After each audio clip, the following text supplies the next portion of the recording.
નમસ્કાર મિત્રો, વિડીયોમાં તમારું સ્વાગત છે। જી હા મિત્રો, અત્યારે હાલ મોટા અને મહત્વના સમાચાર સામે આવી રહ્યા છે। તો મિત્રો, સમાચાર પર વાત કરીએ તો હરિયાણાના પૂર્વ મુખ્યમંત્રી અને ઇન્ડિયન નેશનલ લોકદળના વડાપ્રધાન ઓમ પ્રકાશ ચોટલાનું શુક્રવારે 89 વર્ષની વયે અવસાન થયું છે। તેમના નિધન પર હરિયાણા સરકારે 20 થી 22 ડિસેમ્બર સુધી એટલે કે 3 દિવસનો રાજ્ય શોક જાહેર કર્યો છે। આ ઉપરાંત 21મી ડિસેમ્બરે રાજ્યમાં 1 દિવસની જાહેર રજા રહેશે।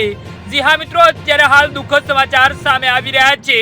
ઓમ પ્રકાશ ચોટલાના અંતિમ સંસ્કાર 21 ડિસેમ્બર એટલે કે આજે તેમના ગામ તેજાખેડા ફાર્મમાં રાજ્ય સન્માન સાથે કરવામાં આવશે। 1 જાન્યુઆરી 1935 રોજ હરિયાણાના ચોટલા ગામમાં જન્મેલા ઓમ પ્રકાશ ચોટલા 5 વખત હરિયાણાના મુખ્યમંત્રી રહી ચૂક્યા છે। જી હા મિત્રો, અત્યારે હાલ મોટા સમાચાર સામે આવી રહ્યા છે। જો કે તેમની રાજકીય કારકિર્દીમાં ઘણા ઉતાર ચઢાવ આવ્યા અને તેઓ ભૂતપૂર્વ નાયબ વડાપ્રધાન દેવીલાલના સૌથી મોટા પુત્ર હતા।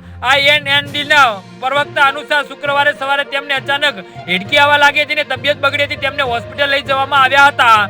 જી હા મિત્રો, જ્યાં ડોક્ટરે તેમને મૃત જાહેર કર્યા અને ઓમ પ્રકાશના નિધન પર વડાપ્રધાન નરેન્દ્ર મોદી, રાષ્ટ્રીય મંત્રી દ્રૌપદી મુર્મુ અને ઉપરાષ્ટ્રપતિ જગદીશ ધનખડ અને સમેતના ઘણા દિગ્ગજ નેતાઓએ શોક વ્યક્ત કર્યો છે।